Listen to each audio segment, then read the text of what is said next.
फिर वो चेला वहाँ से भी वो एक दिन फिर दोनों, वो पहले वाला उसका गुरु भाई जो सिद्ध वाला चेला था और स्वयं वो कहीं एक समागम था, कोई संतों का मेला सा भर जाता है एक दरिया के ऊपर, यानी नदी के ऊपर किनारे पर। तो वहाँ दोनों मिल गए 12 वर्ष के बाद। कुशल मंगल हुई तो उस सिद्ध के चेला जो सिद्ध वाली ही साधनाएं कर रहा था, उसने उस तत्वदर्शी कबीरपंथी संत का शिष्य होने वाले अपने गुरु भाई से, अपने मित्र से पूछा कि भी तूने क्या कमाई की 12 वर्ष में। तो कबीरपंथी शिष्य का चेला होने के बाद वो शिष्य कहता है कि मन ने तो वह सब कुछ पा लिया, कल्याण का मार्ग मिल गया, भक्ति का सही विधि मिल गई, अपनी भक्ति कर रहा हूँ और कल्याण हो जाएगा। कहने लगा कोई तूने सिद्धि प्राप्त करी है तेरे पास कोई?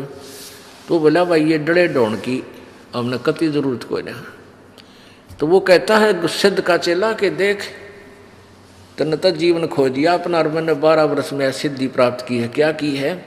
जल के ऊपर के ऐसे चला गया परले किनारे जैसे जमीन पर चलता है, और फिर वापस आ गया न्यो का न्यो पट पट पट करता हुआ, और न्यो गर्व से कहता देखा तने तो अपना जीवन खो लिया, मैंने देख कितनी सिद्धि कर ली। वो कबीरपंथी शिष्य का जो चेला था वो कहने लगा भले आदमी तने 12 वर्ष में 2 अन्य की कमाई करी, यो किश्ती वाला एक आना में तो परली तरफ ले जाता है, एक आना में उल्टी छोड़ दे, तने तो 12 वर्ष में 2 अन्य कमाई करी है, क्यों डरे ढो रहा है? फिर वो मित्र था, उसको भी परमात्मा की चाह थी, उसको पूरा ज्ञान समझाया।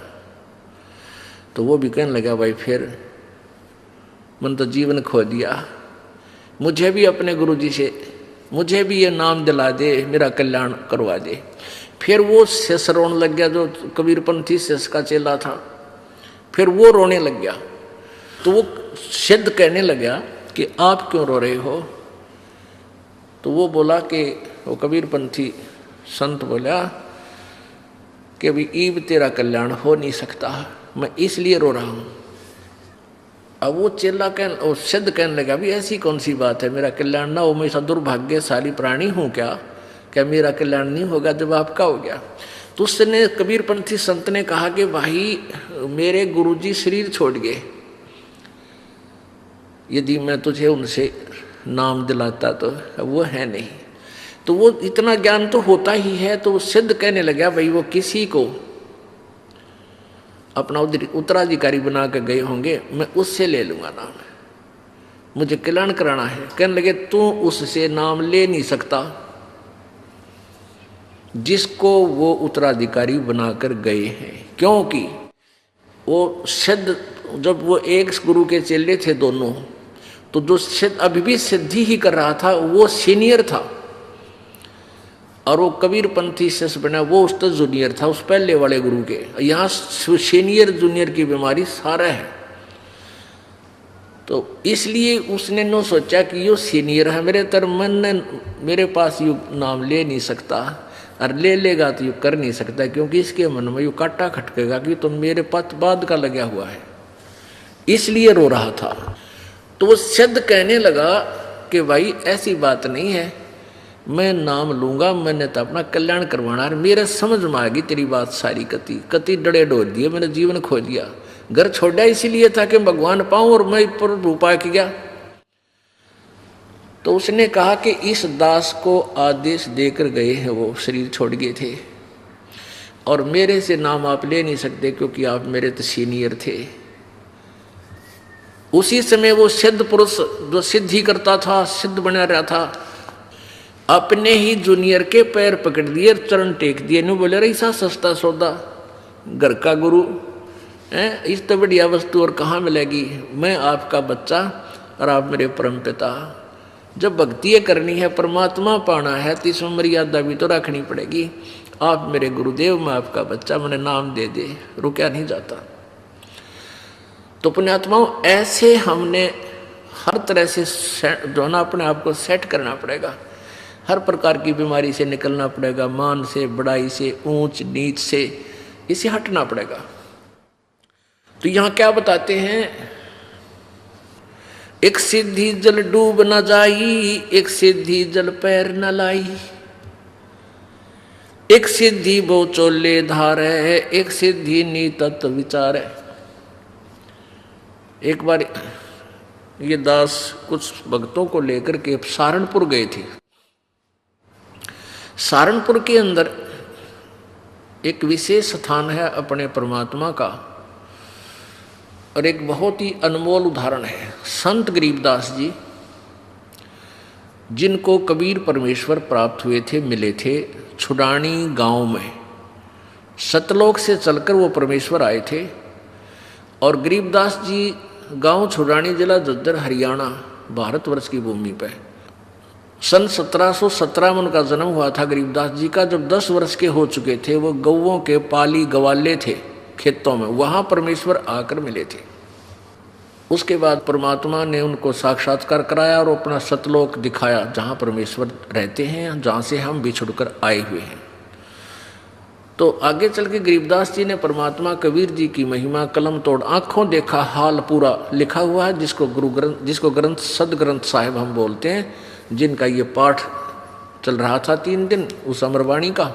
तो गरीबदास जी द्वारा लिखवाई गई वो वाणी है। तो गरीबदास जी का एक शिष्य था। गरीबदास जी कहीं सत्संग करने जा रहे थे, और वहाँ एक सहारनपुर का भूमड़ नाम का एक सैनी था, सैनी जाति से एक भूमड़ सैनी नाम का एक भक्त सहारनपुर का कहीं अपनी रिश्तेदारी में गया हुआ था। वहाँ गरीबदास जी सत्संग कर रहे थे। उस पुण्यात्मा ने सत्संग सुन लिया और गरीबदास जी से उपदेश ले लिया। फिर वो छुड़ानी जाने लग गए, जहाँ गरीबदास जी प्रत्येक पूर्णमासी को सत्संग किया करते थे।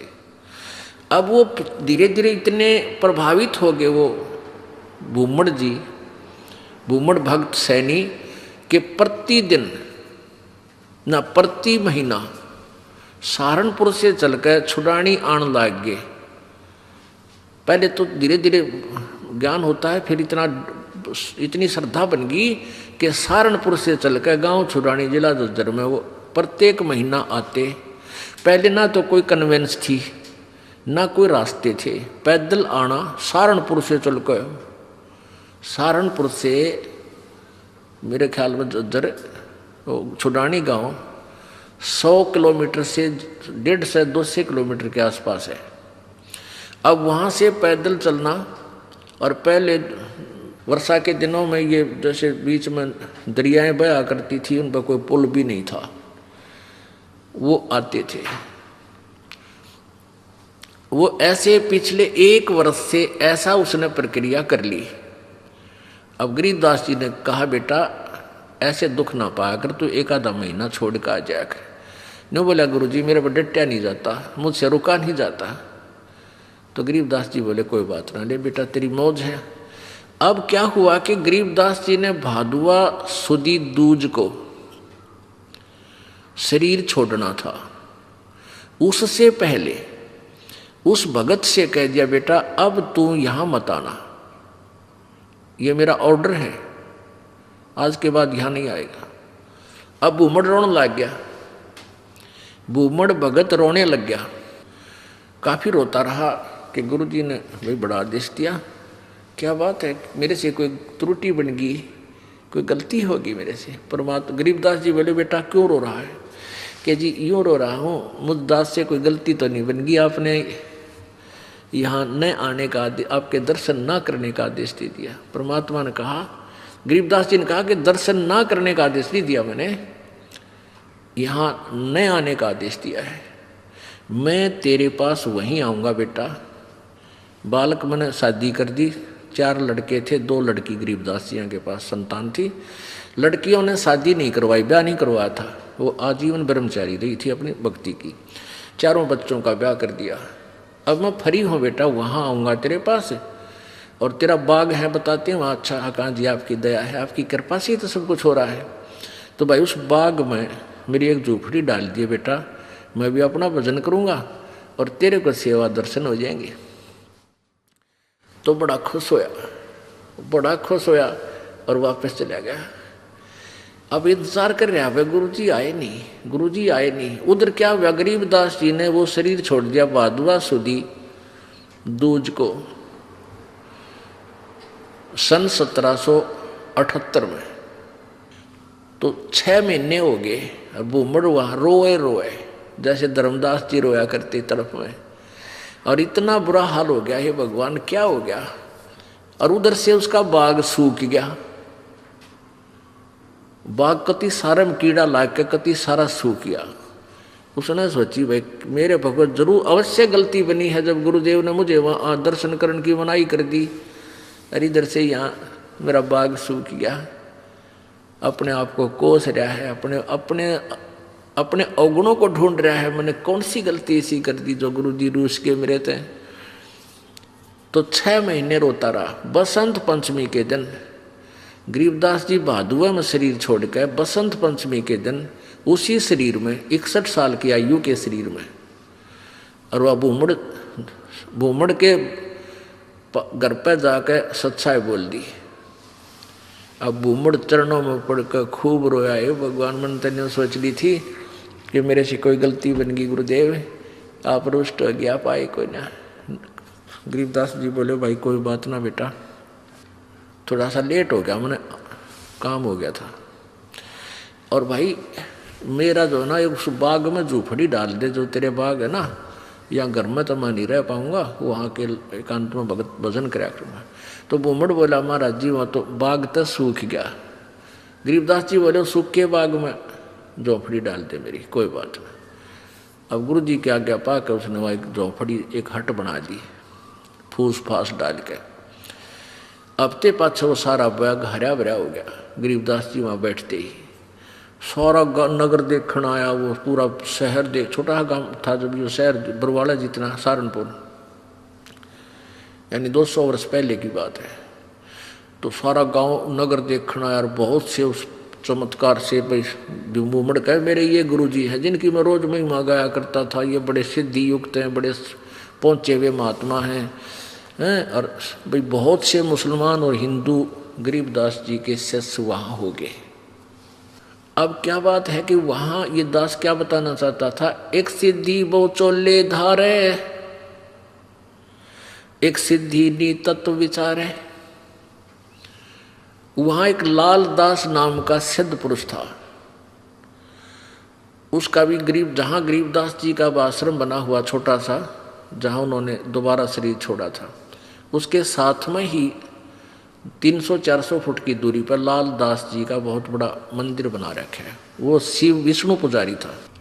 अब क्या हुआ कि वहां 35 वर्ष तक गरीबदास जी उसी रूप में रहे। हिंदू और मुसलमान दोनों ही गरीबदास जी के शिष्य बने, क्योंकि ये ज्ञान ही एकता उपजाने का है, उनका ऐसा ज्ञान है कबीर जी का। तो वहाँ शहर सहारनपुर शहर के अंदर एक आश्रम बना हुआ है, भूमड़ का पूरा घर था, वो उसका संतान नहीं थी, परमात्मा ने उसका कल्याण करना था, इसलिए उसको झंझट में फंसाया नहीं। तो उसने सारा ही अपना घर भी आश्रम के रूप में बना दिया था। आज भी वहाँ विद्यमान है। गरीबदास जी की परंपरा का एक आधा कोई भक्त वहाँ रह रहा है, ये दास देख के आया था। तो वहाँ 35 वर्ष की आयु के बाद शरीर छोड़ दिया, तो वहाँ उस बाग के अंदर ही उस शव को अंतिम संस्कार वहाँ दफना रखा है वो शरीर। तो अब क्या हुआ, जब शरीर छोड़ दिया गरीबदास जी ने, यानी शरीर त्याग दिया वहाँ पे, तो वहाँ काफ़ी भक्त शिष्य हो गए थे। तो उन्होंने सोचा भी छुड़ानी वाले जो इनके वंशज हैं, गरीबदास जी के बच्चे हैं, संतान है, उनसे पता करके आओ कि महाराज जी के शरीर को यहाँ लावा या वहीं अंतिम संस्कार कर दे। 2 घोड़ों पर 2 व्यक्ति सहारनपुर से चले, छुड़ानी आए। तो उनसे कहा कि भाई ऐसे ऐसे गुरुजी ने शरीर त्याग दिया है, महाराज गरीबदास जी ने, यानी आपके दादा ने, परदादा ने, पिताजी ने, जैसे भी उनके नेक थे। तो सहारनपुर में, और आप बताओ क्या करना है उनको, यहाँ कहो तो यहाँ लाएं कोई बैलगाड़ी में डाल के, और या ये कहो कि वही अंतिम संस्कार कर दे, तो वो आप साथ चलो हमारे, उनका अंतिम संस्कार कर देते हैं। गांव वाले कहते हैं भाई तुम क्या कहने लगे, वो उनके गरीबदास जी के वंशज यानी पोता पोती बेटा बेटी कहने लगे कि क्या कह रहे हो भगता आप, गरीबदास जी यानी गुरु महाराज तो 35 वर्ष पहले शरीर छोड़ दिया था और ये इनकी यादगार बना रखी। छुडानी में एक छतरी बना रखी है, छतरी साहब बोल रहे हैं उसको, जहाँ गरीबदास जी के शरीर का अंतिम संस्कार करा था, वो एक यादगार बना रखी है। वो छोटी सी थी, अब तो बहुत बड़ा मंदिर गाड़ दिया इनने, एक छोटी सी थी जैसे आम यादगार सी बना देते हैं, ज़्यादा से ज़्यादा 10 फुट 5-7 फुट की ऊंची और 10 बाई 10 फुट चौड़ी। वो आज भी सेंटनों के विद्वान है जो ओरिजिनल है। उसके बाद उसके ऊपर और कुछ बना दिया, तो सारे गवाही के दे अरुणों के ना भाई महाराज जी तो वहाँ शरीर छोड़ रखा है सहारनपुर में। तो उनका ना यकीन होया, 2 व्यक्ति घोड़े पर सवार होकर वहाँ से घोड़े लेकर और फिर वहाँ पहुँचे, वहाँ जाकर देखा जो कहते शरीर, और वही गरीबदास जी वहाँ शरीर छोड़ रखे। तो छुड़ानी वाले बोले भाई इनकी लीला तो अपरंपार है, यही अंतिम संस्कार कर दो, वहाँ तो पहले हो चुका है। तो वो वही अंतिम संस्कार यानी नीचे एज इट इज शरीर दफना दिया, ऊपर यादगार बना रखी। ये दास वहाँ गया सन 1998 में, तो वहाँ देखा, यही बिल्कुल क्लियर देखने के लिए सच्चाई है या कैसा है, बिल्कुल सच्चाई पाई। और वहाँ विराजमान एक लेडी संत थी, उसने बताई कि जी ऐसे ऐसे सारी कहानी सत्य है। उनके समय का वहाँ एक पलंग भी है जिस पर गरीबदास जी विश्राम किया करते थे। वहाँ ग्रंथ साहब भी यही लिखा हुआ था, हस्तलिखित उनके पास विद्वान है। फिर वो देखा जा करके वो बाग में जहाँ उनका अंतिम संस्कार किया था, तो वो यादगार जो बना रखी थी वह लगभग 150 वर्ष पुरानी होकर के जीर्ण शीर्ण सी हो रही थी। तो हमने उनसे कहा कि आपकी आज्ञा हो तो हम इसको दोबारा रिकन्स्ट्रक्ट कर दें, न तो पड़ेगी को गिर के किसी चोट लगेगी, कोई दर्शक होगा तो। वो कहने लगे जी ऐसे कर दो। फिर हमने क्या किया कि नीचे का पोर्शन नहीं छेड़ा, वो पुरानी छोटी छोटी ईंटों से बना हुआ था, उसके ऊपर की दोबारा से बढ़िया ईंटों से और एक अच्छा गुम्बद सा बना के वो तैयार किया, और उसके ऊपर पूरा एक बोर्ड लगा रखा है, पूरी कहानी लिखी हुई हमने कि ऐसे ऐसे ये हुआ था। अब कहने का भाव ये है दास का कि उन्हीं के साथ में एक लाल दास जी थे, तो उनके बारे में क्या प्रसिद्ध था कि वो अपने भक्तों के निकलता था तो मांगने जाता था आहार। एक कहता था मेरे पास हमारे घर भी आए थे लालदास जी, एक दूसरे शहर में कहता था यहाँ भी लालदास जी आए थे। तो वो एक सिद्धि बहुचोलेधार है, उसके पास एक हल्दी की गांठ थी या हल्दी की एक ही गांठ थी, यानी एक सिद्धि थी, उससे महात्मा पाया गया। लालदास जी के क्या करते, उसने अपना नियम बना रखा था, वो सिद्धि से यानी वहाँ जाता था, गंगा पर स्नान करके आता था प्रतिदिन, सुबह उठता और गंगा पर स्नान करने जाता था और शाम को वो वापस आ जाता था। अब सुबह 4 बजे चलता, शाम ने आता, ऐसे उसने अपना मनमुखी नियम बना रखा था। एक बार वो बीमार हो गया, बीमार हो गया तो चिंतित हुआ। गरीबदास जी उनके पास जाते थे, उन्हें ज्ञान भी समझाते थे, पर वो अनाड़ी कति नहीं माना था। वो इतना बीमार हो गया कि उसको चिंता होगी कि भाई मैं अब स्नान नहीं कर सकूंगा गंगा में। तो गरीबदास जी उसको चिंतित देख कर कहने लगे भाई चिंता ना करें, सवेरे गंगा यहीं आ जाएगी तेरे आसपास ही। अब उसने चिंता होगी कि भाई कैसे आवेगी। गरीबदास जी ने वहां जाकर खड़ा हो गया कि आजा लालदास। उस जहां लालदास जी का वो आश्रम है उससे 100 फुट की दूरी पर वह अब भी गंगा बह रही है, छोटी सी नाला सा है, उसको गंगा जैसा ही जल है उसमें। तो गरीबदास जी ने ऐसे इशारा कर दिया, थोड़ी सी दूरी से नीचे से अपने आप एक झरना सा फूटा और पानी बहने लग गया। अब लालदास जी सोचने लगे कि भाई क्या पता यो वही गंगा है या दूसरी। वो नहा तो लिया उस दिन, क्यों उसका तो प्रण बना ले, फिर उसको चिंता होगी, उसको चिंता होगी कि गरीबदास ने मुझे बहका दिया हो और नहाने के लिए अपनी सिद्धि तो यहीं से को जल निकाल दिया हो। एक उसका चेला था लालदास जी का, वो गंगा पर स्नान करके आया था उस दिन, और उसकी धोती रह गई उधर एक लोटा, उस गंगा में बह गया, उस ओरिजिनल गंगा में हरिद्वार में। तो वो वहां आया, वो कहने लगा, गरीबदास जी बैठे, लालदास जी बैठे थे। लालदास बोला, अरे कई दिन में आया, अगली गंगा नहान गया था। अच्छा भाई, और ठीक? हाँ ठीक हूँ जी। और कहने लगा, जी एक लोटा भी रह गया मेरा, गंगा में बह गया, अरे एक धोती बह गई वहीं पर, तेज धारा थी। गरीबदास जी बोले, भाई यहाँ तेरी धोती और लोटा इस गंगा में पड़े हैं, यहाँ ये वही गंगा है जो वहां तू नहा का है।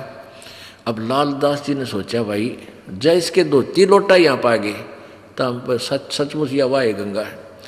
दोनों तीनों उठ कर गए, वो धोती लोटा वहीं, वह लोटा धोती और पड़ धोकर वहीं पड़े, उन पैर साथ में गांठ कर, वैसे कच्चा ही गांठ था। वो लोटा उठाया, उस पर नाम था उस भगत का, नाम खुदवा रखा था उसने। ने बोला, महाराज जी तो सचमुच वाह गंगा में तो वहाँ हरिद्वार नहा था और वहाँ खूब गुम हुए थे, ये पाए यहाँ पर। तब उस लालदास का पेटा भरा, इतना उसकी मृत्यु का निकट आ गया। मालिक की वाणी उसने संभाली कोई ना। तो पुण्यात्माओं, इस तरह हम कहाँ विचलित थे।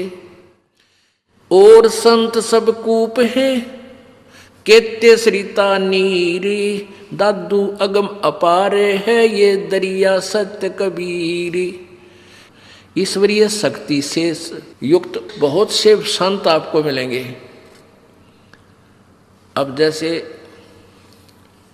कुछ तो कुआ टाइप समझ लो, कुआ कितना इतना ही काम कर सके, आपके पीने का काम चला दे, पानी का पीने का नथिंग, और फिर इसके उससे ज्यादा नहीं। और एक जरीता नीर, और संत सब कूप हैं, केते जरीता नीर, दादू अगम अपार है, ये दरिया सत्य कबीर। और दूसरे जरीता नीर, जरीता माने झरने से निकला हुआ छोटा मोटा नाला।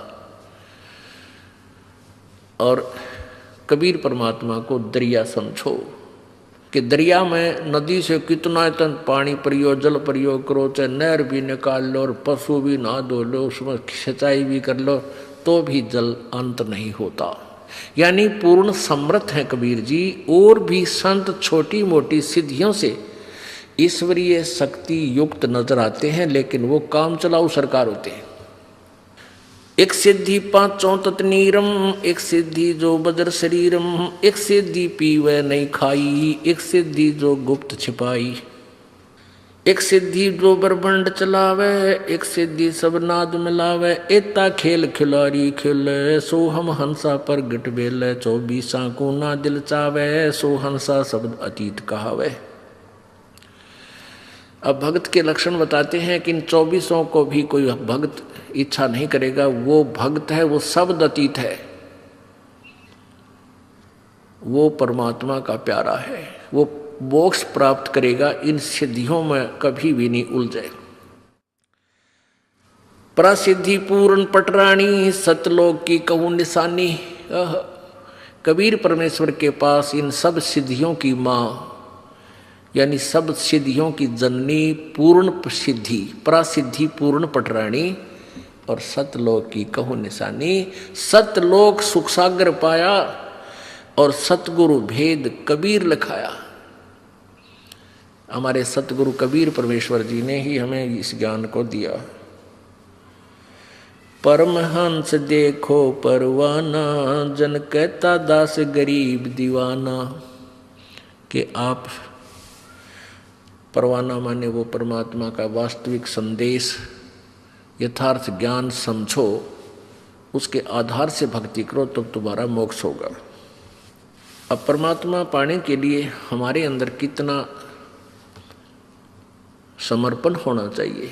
जैसे हम पहले कहते थे, तन मन धन सब तेरा, तेरा तुझको अर्पण, क्या लागे मेरा। और चवन्नी दान नहीं कराया करते, चवन्ने नहीं दिया करते। एक हफ्ते में 100 रुपये का बूंदी का प्रसाद बैठा करते, मंगलवार का व्रत रख के। और गीत गाया करते नो, तेरा तुझको अर्पण क्या लागे मेरा। अब हम क्या कर रहे हैं, अब एक एक भक्त ऐसे बढ़ चढ़कर परमात्मा की प्यारी आत्मा इतने उभर रहे हैं, उनकी कथा सुना दो तो आप हैरान रह जाओ, किस प्रकार समर्पित है मालिक पर, फिर किस तरह उनको परमात्मा दोनों हाथों दे रहा है। देते को हर देत है जहां तहां से आने, अणदेवा मांगत फिरो फिर परमात्मा सुने ना काने। जो दान करता है उसको भगवान अवश्य देगा, ये नियम है ईश्वर का। लेकिन कहाँ, सुपात्र को दान दे, कुपात्र को नहीं। अब जैसे अपने उपजाऊ खेत में बीज बोओगे, समार पाक अच्छी तरह, तो डूंडा पाटेगा, यानी 1 एकड़ में 70 मन गेहूं हो जा। अर्जा की तक कालर में अर्थात रे ही में जाकर बो दोगे उतना ही बीज, वो बीज भी जल जाएगा। यानी कुपात्र इन झूठे गुरुओं के पास दान दिया भी आपका नहीं फल है। सुपात्र यानी अपने यथार्थ अपनी डहर में बोए, डहर में, डहर का अर्थ है उपजाऊ जमीन, उसमें बोए, फिर देखो कितना उपजा। यानी पूर्ण संत के माध्यम से किया हुआ दान आपको बहुत गुना वापस होकर मिलता है।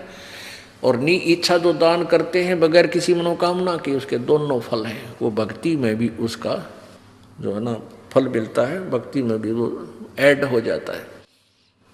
जैसे परमात्मा कबीर जी कहते हैं, चिड़ी चोंच भर ले गई नदी न गट्टो नीरे, दान दिए धन घटे नहीं नो कह रे साहिब कबीर। परमात्मा अपनी मोर मार कर कह रहे हैं, अपना गवाही दे रहे हैं कि जैसे जल से चिड़िया चोंच भर लेगी दरिया से नदी तक, उसमें कोई फर्क नहीं पड़ता। इसी प्रकार आप दान करते हो, उस दान के देने से जैसे नदी का दान दिए धन घटे नहीं। आप कितनी कमाई करते हो विचार कर लो, आप कितना धन कमाते हो जिस दिन से आप अपने पैरों पर खड़े होते हो और जिस दिन तुम्हारा अंत होगा। और फिर उसकी रेसों में कितना दान करते हो, जैसे दरिया में तो एक चोंच चढ़ी लेगी हो, इतना ही दान आप कर पाते हो। बाकी सारा या काल व्यवस्था में ही लगा जाते हो, लग ही जाता है। फिर उसका उस चढ़ी वाले चोंच का यानी थोड़े से दान किए हुए का आपको कितना फल परमात्मा देता। इस जन्म में सुखी करे और आगे जन्म में ये कई हजार गुना बना और दरिया पावे, यदि सुचारू विधिवत दान किया जाता है तो। वैसे ड्रामेबाजी अपनी मर्जी से दान करना, उसका कोई लाभ नहीं होगा। अपने आत्मा कई बातें आ जाती हैं जो तत्व ज्ञान है, और हम बालक हैं, भक्ति मार्ग में हमें ज्ञान नहीं था। एक तरफ तो ये कहते हैं बस जो जैसा कर्म करेगा उसको फल अवश्य मिलेगा, पाप करो चाहे पुण्य करो। और एक तरफ से परमात्मा कहते हैं गुरु बिन माला फेरते गुरु बिन देते दान, गुरु बिन दोनों निष्फल हैं चाहे पूछो वेद पुराण। अब गुरु जी के द्वारा दान नहीं किया गया वो व्यर्थ है, निष्फल है, बेकार है, ये भी कह रहे हैं। फिर ये भी कहते हैं मन तो पावेगा अपना किया रे, भोगेगा अपना किया रे। मन तू पावेगा अपना किया रे, भोगेगा अपना किया रे। ये दोनों बात क्यों करवाई? हाँ, इसका भी एक एग्जाम्पल है। जैसे जब तक हमें संत परम नहीं मिलते तो हम दान करते थे। कोई भंडारा करता है, कोई किधर गौशाला धर्मशाला बनवा देता है, कोई प्याऊ लगवा देता है, कोई तीर्थों पर जाकर भोजन भंडारे साधु संत भक्तों को कराता है, उसका भी फल मिलता है, व्यर्थ नहीं है। और वो व्यर्थ भी है। ये दोनों बात कैसे हैं? ऐसे हैं कि जैसे किसी ने पुण्य बहुत कर दिया और परम संत मिला नहीं, झूठे गुरुओं का भी आड़ ले ली, झूठे गुरु भी बना रखे हैं, वो नकली हैं, तो वो क्या होगा कि उसका किया हुआ पुण्य उसे अवश्य मिलेगा। अगले जन्म में वो कुत्ता बन जाएगा। आपने देखा होगा कई कुत्ते, ड्राइवर तो होता मनुष्य और कुत्ता बैठा है माल्य काली का सीट पे, बैक सीट पे, और शीशे में झांकी में गन्नू देखा है बैठ के, बाढ़ मुँह काट गए, और मुनस उसका ड्राइवर है और उसका पालतू कुत्ता। और उस कुत्ते के लिए अलग से एक रूम होता है, और 2 हफ्ते में 2 बार वेटरनरी सर्जन यानी डंगरा का डॉक्टर उसकी चेकअप करके जाता है। 3 बार उसका स्नान कराया जाता है, सुबह सुबह सैर सपट्टे करा के लाता है, और बढ़िया भोजन आहार उसको मिलता है। जन साधारण मनुष्य को भी इतना अच्छी ट्रीटमेंट, इतनी सुविधा नहीं मिलती जो कि उस कुत्ते को मिली हुई है। अब उस नालायक प्राणी ने दान तो किया, और उस दान का, उस पुण्य का फल भी उसको मिल गया, पर मिला कुत्ते के रूप में। यदि वो परम संत की शरण में होता तो उसको मान ले पार ना होता तो ये सुविधा मिलती, कार भी मिलती, वेटरनरी सारी सुविधाएं मिलती, कूलर लगा हुआ उसके रूम में ये भी मिलता, और जो आज कुत्ते के रूप में मिली उसने। और मनुष्य जीवन होता तो कहीं ना उस जन्म में किता न किता परमात्मा की प्यारी आत्मा कोई संत फिर मिल जाता।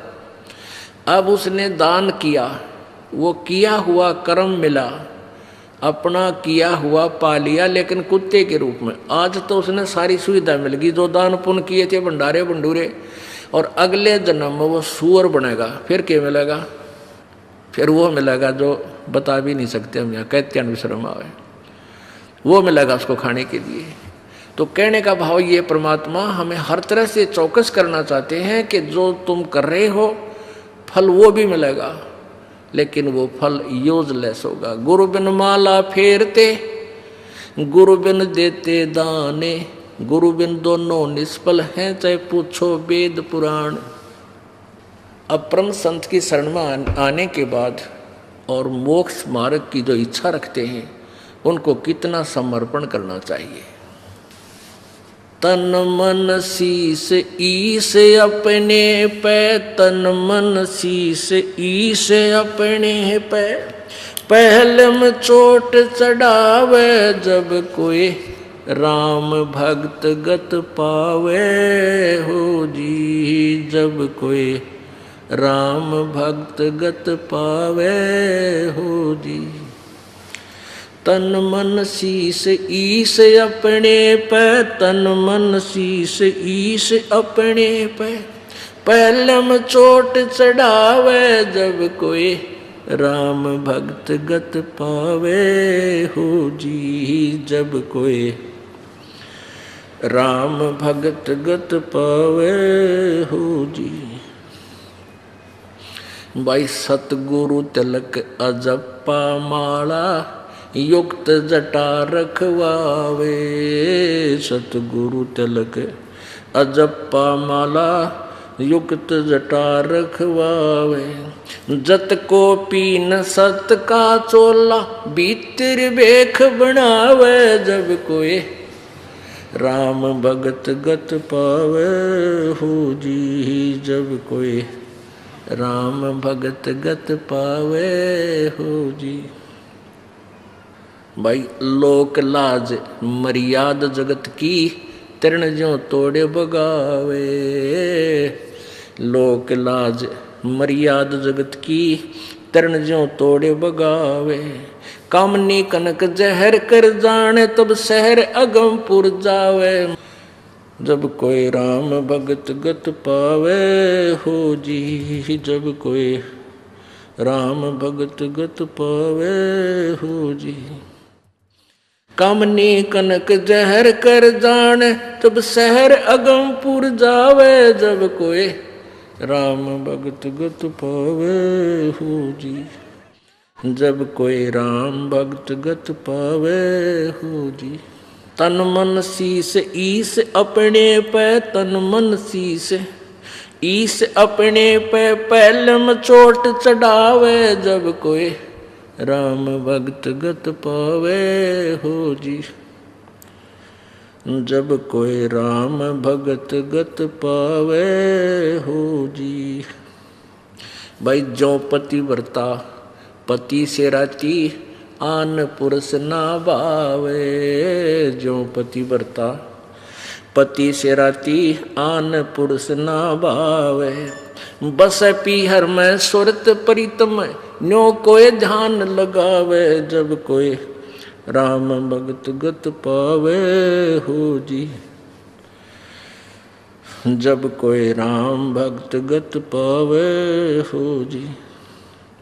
भाई नंदा स्तुति मान बढ़ाई मन से मारे गिरावे, निंदा स्तुति मान बढ़ाई मन से मारे गिरावे, अष्ट सिद्धि की अटक न माने वो आगे कदम बढ़ावे, जब कोई राम भक्त गत पावे हो जी, जब कोई राम भक्त गत पावे हो जी।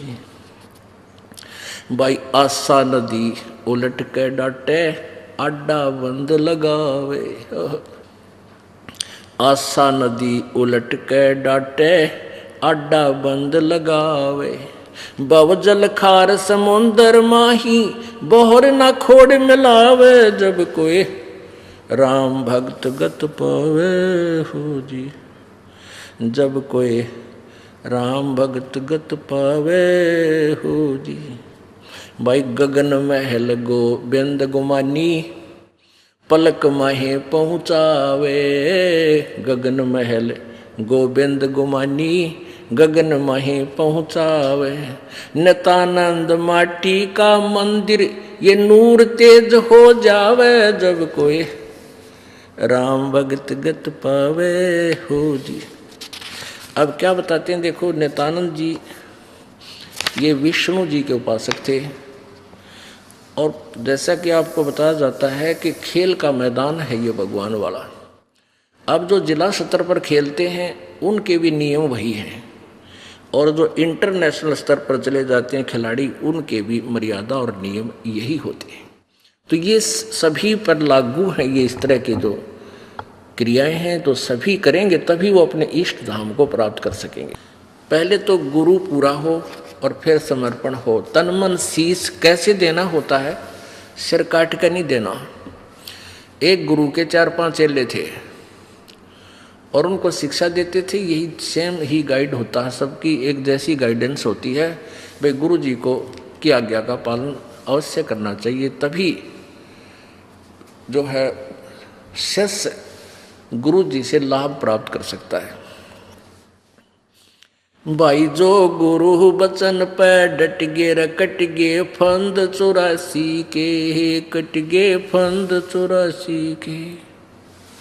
वस्तु मिली ठोड़ की ठोड़ मिट गी मन पापी की दौड़, वस्तु मिली ठोड़ की ठोड़ मिट गी मन पापी की दौड़। भरम मिटे मथुरा काशी के, भरम मिटे मथुरा काशी के। भाई जो गुरु बचन पर डट गे रकट गे फंद 84 के। यानी इस तरह की कथाएं तो आम व्यक्ति भी बताता रहता है कि जो परम संत की बात को स्वीकार कर लेता है और गुरु जी के वचन का पालन करता है, आज्ञा का पालन करता है, वही गुरु जी जैसा भी जिस सत्र का वो गुरु है वो उसका लाभ विशेष तभी प्राप्त करता है। तो एक दिन उस शिष्य गुरुदेव ने उन चेलों को यही कथा सुनाई, भाई गुरु जी की आज्ञा का पालन तो शिष्य नहीं करता, उसकी भक्ति नष्ट हो जाती है। और कुछ देर के बाद कहता है कि बच्चों आओ, तुम एक मेरा आदेश है कि मेरे सिर में 5-5 जूते मारो। अब चेले राम फंस गए धर्म संकट में। अब भाई गुरु जी का नहीं हाथ कर दिया तो बात बिगड़ गई, और आज्ञा का पालन ना हुआ तो नाश हो गया। बैठे रहे, सन्नाटा छा गया। अब गुरु जी कहता है तुम नहीं के शिक्षा दिया करता मैं, भाई बस हो गए फेल सारे। अब बैठे रहे, एक चेला उठा अपना जूता निकाल के और गुरु जी के चरणों के पास बैठ कर अपने सिर में 5 मारे, पट पट। अब गुरु जी कहने लगे भाई डंडी मत मारा, मैंने मेरे सिर में कहा था तेरे में नहीं। तो वो चेला कहता है दास का शीश भी तो आप ही का तो है। तो ये विवेक से समर्पण करना है, इतनी ही बात है कि गुरु जी की आज्ञा का यही पालन है कि जैसे गुरु जी कहे उस प्रत्येक मर्यादा का पालन करें। अब गुरु जी क्या कहेंगे, बेटा भक्ति कराया करो, परमात्मा ना भूलियो, बुराई छोड़ दो, बीड़ी शराब मांस तम्बाकू मत पीना। जब तुम ये ना मानोगे तो फिर किसी भगत क्यों रेड हो, यहाँ आने का फायदा क्या तुम्हारा।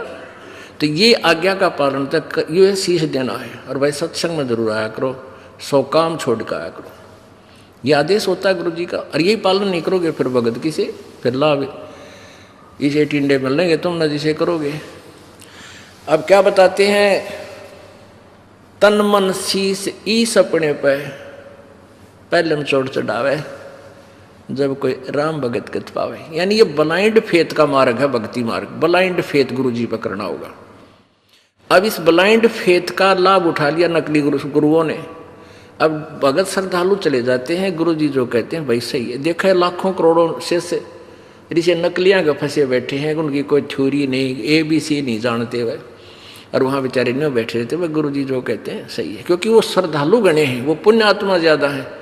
और वो नकलियां उनका सूत बैठ गया, लाभ मिल गया। वो कि मैं अटपट मारे जाओ, गुरु बच्चे नो सिर लाते रहते। हाँ बहुत ठीक बताई। लेकिन इस तत्व ज्ञान को समझ कर फिर समर्पण करें, फिर अग्रम अग्रम नहीं रहने चाहिए। जिस दिन नाम ले लेते हो आप, उसके बाद नाम लेने से पहले हमने इतने ग्रंथ बना रखे, सारे पढ़ कर देख लो। बना तो भगवान ने रखे थे, हमने तो उनको सरलार्थ करके सिंपल वे से समझा के एक पुस्तक बना रखी है। पहले पूरी अपना सारा संशय दूर करके फिर नाम लेना चाहिए, फिर समर्पण करें जब आपका बात समझ में आ जाता है। और नाम लेने के बाद फिर तुम सोचते हो ऐसा नहीं होता, गुरु जी क्या बता रहे हैं ऐसा ठीक नहीं है, वहाँ भी आपका नाम खंड हो रहा है। फिर ब्लाइंड फेथ करना चाहिए आपने। गुरु जी जो करे फाइनल, क्योंकि आप तो बालक हो, गुरु जी एक टीचर होता है। आप टीचर किस दृष्टिकोण से आपको समझा रहा है, आपकी बुद्धि वहाँ पहुँच भी नहीं रही, इसलिए आप यूँ कह रहे हो ना ऐसा तो ना लगता, ऐसा तो ठीक नहीं है। तो ये नहीं होना चाहिए। ये तो नाम लेने तो पहले होना चाहिए आप में, उसकी पूरी क्लियर करो उस कंसेप्ट को, फिर नाम ले लो। तो क्या बताते हैं भाई, सतगुरु तिलक अजब पामाड़ा युक्त जटा रखवावे। अब जैसे ऊपर बाल बूढ़ रखवा ले हैं, इतने बड़े बड़े दाढ़ी बढ़वा ली, या केवल एक कोपीन बांध कर सारा नहीं वस्त्र रहते एक लंगोट बांध लिया। कहते हैं ये लोग दिखावाकरण की आवश्यकता नहीं है। सतगुरु तिलक, तिलक जैसे आप लगाते हैं यहाँ माथे पे बिंदी सी, कहते हैं गुरु जी को यहाँ रखो, यानी शीश सिर पे माथे का तिलक, यानी अति पूजनीय। सतगुरु तो तेरा तिलक होना चाहिए, यानी उसको समर्पण होना चाहिए तेरा सब कुछ। और अजप्पा माला जो नाम दे रखा है श्वास का, वो अजप्पा माला, अजप्पा जाप होता है, वो तेरी माला, उसका स्मरण करता रहना।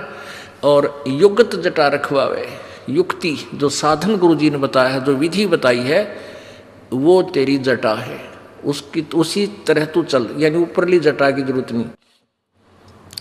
और जत को पीन, यानी एक इष्ट पर आधारित रहना। व्यभिचारिणी भक्ति मत करना, गीता जी में भी मना किया है। जो अव्यभिचारिणी भक्ति करते हैं वही उस परम पिता को प्राप्त होते हैं। व्यभिचारिणी भक्ति होती है एक इष्ट की बजाय 36 इष्ट, 36 देवताएं पूजा करे, वो व्यभिचारिणी। जैसे एक लड़की अपने पति पर आश्रित ना हो करके अन्य पुरुष गमन करती हैं, तो वो व्यभिचारिणी कहलाती है। तो कहते हैं ऐसे नहीं चलेगा, केवल एक इष्ट और एक ही गुरु, नथिंग एल्स, जो वो बताओ वही करना होगा। तो यहाँ कहते हैं जत को पीन और सत का चोला, यानी पूरा खरा रहे, बकवाद नहीं करे, मन में दोष नहीं रखे, और भीतर वेख बनावे, अंदर अंदर साधु बने, बाहर दिखावा नहीं। नम्रता आवे, शुद्धता आवे, बुराई से दूर हो, चोरी चप्पा जारी नहीं करे, झूठ नहीं बोला, ये तेरा अंदर भेख बनावे। सत्य, सत्य का चोला भीतर भेख बनावे। फिर क्या कमाल करते हैं, क्योंकि ये मर्यादा करनी पड़ती है। लोक लाज मर्याद जगत की, और तरण जो तोड़ बगावे। जैसे मीराबाई ने तोड़ी एक ठाकरों के घर में जन्म होके, और रविदास जी एक शूद्र जाति के महात्मा से नाम लिया, उसने लोक लाज को डीकड़े की तरह तोड़ के फेंक दिया और वो परमात्मा पाई। लोक लाज मर्यादा जगत की, जो हमने मर्यादा बना रखी है, क्या बना रखी है, बात में जाओगा भाई, और बेबे बहन वहाँ पाटड़ा बिछावेगी और नु कहेगी भाई आड़े खड़ा और मैं तेरी पूजा करूँगी। उसका तिलक लावेगी, उसकी आरती करेगी। क्यों?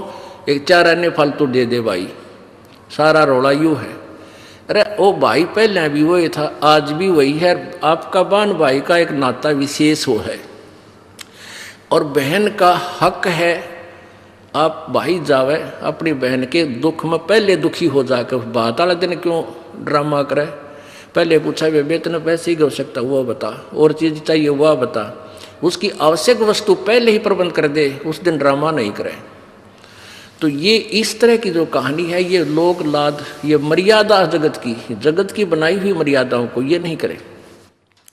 जैसे रक्षाबंधन बनाती है बहनें, भाई पर जाती है, भाई का रक्षाबंधन बांधती है कि तू मेरी रक्षा करिए। एक बहन कह रही थी रक्षाबंधन को मैं गई हुई थी अपने भाई का रक्षाबंधन बांधने के लिए और भाई दुर्घटना में ग्रस्त हो गया, भाई की लाश मेरे पास आ गई। बताओ वो ईब समझ में आवा है कि वो बेचारा मेरी रक्षा कहाँ करेगा जो अपनी ना कर सका।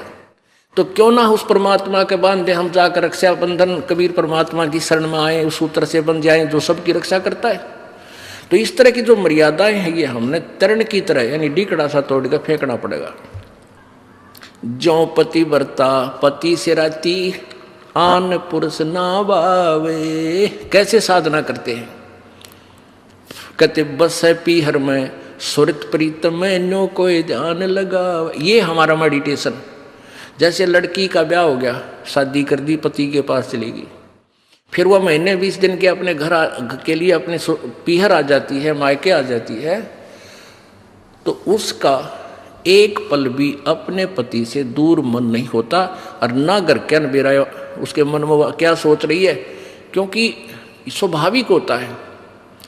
बच्चा जहाँ रहने लग जाता है वहाँ हर एक क्रिया में उसका ध्यान रहता है, भाई भैंस ना प्याई होंगी, फलाना काम ना कराया होगा, पति कदे भूखा रह गया हो, यानी 100 तरह की उस मन में उसको पता भी नहीं को वो क्या सोच रही है।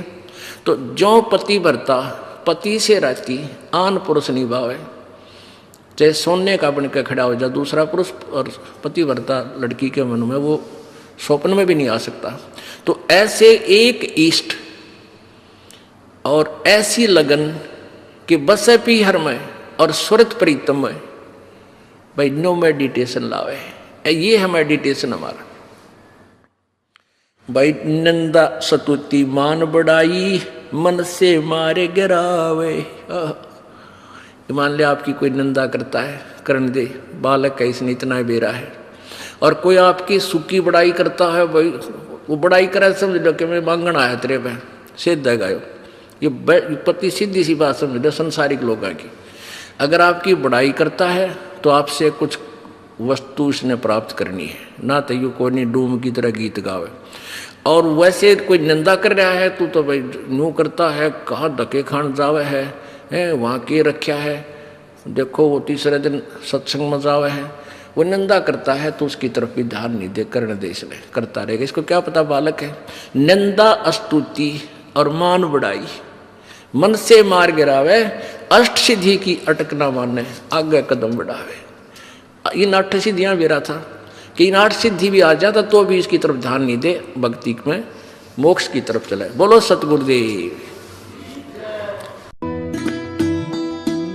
बहन जी नमस्कार। नमस्कार। क्या नाम है आपका? रश्मि कटारे। रश्मि जी कहाँ से आए आप? इंदौर मध्य प्रदेश।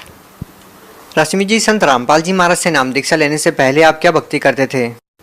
मैं संत रामपाल जी महाराज से नाम उपदेश लेने से पहले बहुत ज़्यादा शिव भगवान की भक्ति करती थी। मतलब मुझे महाकाल जाना ही है, हर सावन में अभिषेक करना ही है, ऐसा था। मतलब बचपन से लेके मतलब जब तक सदगुरु रामपाल जी महाराज के शरण में नहीं आई थी, मुझे ज्ञान नहीं मिला था, उसके पहले तक मैंने यही सारी चीज़ें की है। माता पूजना, जो नॉर्मल चीज़ें जो घर में होती हैं भक्ति की, वो सारी चीज़ें की हैं।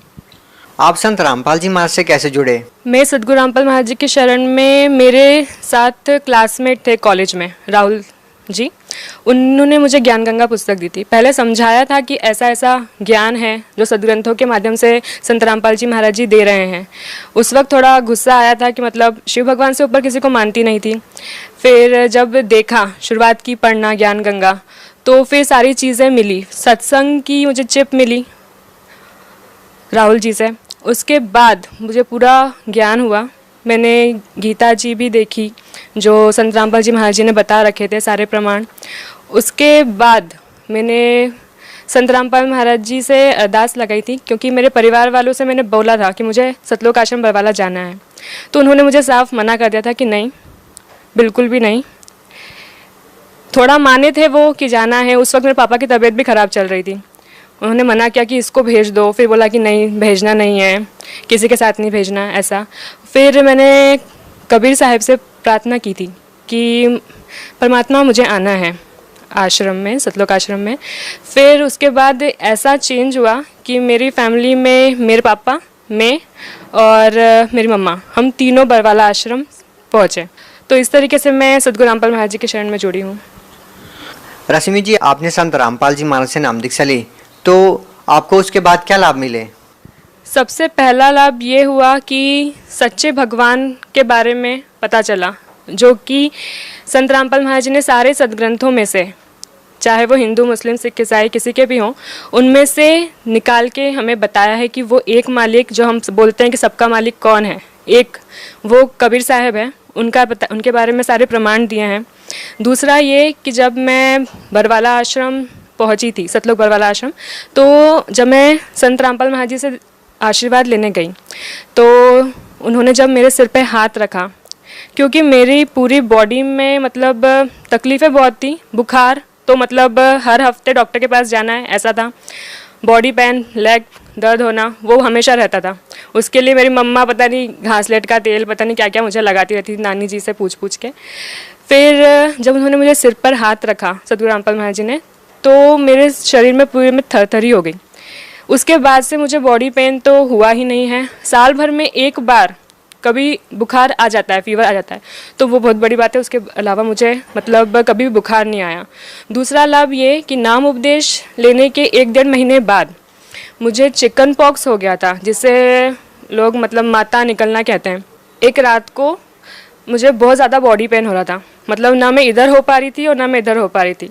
इस कारण से मतलब मैंने कबीर साहब की बहुत महिमा सुन रखी थी, जो भी मतलब उनके आश्रम में लोग जाते हैं, है ना। तो उसी कारण मैंने गुस्से में उनसे बोल दिया कि आपकी तो इतनी महिमा मैंने सुन रखी है कबीर साहब, तो वो कष्ट जो मुझे हो रहा है वो हट क्यों नहीं रहा, वो दर्द मुझे हो रहा है, मैं सो नहीं पा रही हूँ, मुझे सोना है। इतने ही मैंने बोला था गुस्से में, और मेरी आंखें बंद हो गई। उसके थोड़ी सी देर बाद जब मैंने आंखें खोली हैं, तब मुझे सामने कबीर साहब दिख रहे हैं, बहुत नूरी, बहुत सुंदर। मैं मतलब बता नहीं सकती हूँ कि वो कितने सुंदर दिखते हैं। और जैसे एक मम्मा एक छोटे से बेबी को खिलौनों से खिलाते हैं, उस तरीके से उन्होंने मुझे खिलाया है। उस वक्त वो मुझे देख के मुस्कुरा रहे हैं और मैं उन्हें देख के मुस्कुरा रही हूँ। और उसके बाद जब मेरी आंखें बंद हुई हैं, वो डायरेक्ट सुबह के टाइम पे जब मैं उठी, कहाँ दर्द था कुछ भी किसी को मतलब पता ही नहीं चला। पूरी रात अच्छे से निकली, कुछ भी दर्द कष्ट नहीं हुआ। तीसरा ये कि मेरी मम्मा को भी संत रामपाल महाराज जी दर्शन दे चुके हैं। वो कहीं पर तीर्थ करने गए हुए थे, तो वहाँ पर वो कोई नागफन है, वहाँ पर गुफा है, वहाँ पर बैठे हुए थे। तो उन्होंने सिर्फ इतना बोला कि परमात्मा हमको आपको कहाँ कहाँ ढूंढना पड़ रहा है। इतने में संत रामपाल महाराज जी के रूप में एक पर्सन वहाँ पर खड़ा है, उन्हें देख के मुस्कुरा रहा है। उसी पर पूरा कबीर साहब का ऊपर उनके ऊपर फोटो लगा हुआ है। रश्मि जी, आप आज की युवा पीढ़ी को, जो आज पढ़े लिखे लोग हैं, वो संत रामपाल जी महाराज के बारे में तरह तरह की अफवाहों से घिरे रहते हैं, उन लोगों को आप क्या कहना चाहेंगे? उन लोगों को मैं यही मैसेज देना चाहूँगी कि प्लीज़, जो आसपास के लोग या मीडिया आपको बता रही है, उस पर विश्वास ना करें। आप उस बारे में जानने की कोशिश करें कि वहाँ एक्चुअल हुआ क्या था, वो जानने की कोशिश करें जो आपके सामने नहीं है पर एक्चुअल में है, जो आपको हर एक बंदा आज आके बता रहा है पर आप उसे मान नहीं रहे। तो ऐसे ऐसे बहुत सारे प्रमाण हैं जो आज पूरे मतलब वर्ल्ड में दिखाए जा रहे हैं कि एक्चुअल रियलिटी क्या थी। तो उसे देखें, उसे समझें और उस ज्ञान को समझें। संत रामपाल महाराज जी ने प्रमाणों के साथ सदग्रंथों से दिया है। आप भगत समाज को क्या संदेश देना चाहते हैं? मैं भक्त समाज को यही संदेश देना चाहूँगी कि जितने भी ज्ञान संत रामपाल महाराज जी ने दिया है, जितने भी ग्रंथों से शास्त्रों से, गीता से, वेद से, सबसे दिया है, उसको अपने ही ग्रंथों में जो आपके घर में रखे हैं, आपने सिर्फ रीड करा है तो समझा नहीं, तो उसे देखें, उसे मिलाएं जो वो बता रहे हैं, और फिर निर्णय लें कि वो सही कह रहे हैं या गलत। तो आपको ही वो चीज़ क्लियर हो जाएगी कि वो सही है या गलत है, आपको किसी से पूछने की ज़रूरत नहीं है। बस इतना ही। धन्यवाद बहन जी। सत साहेब।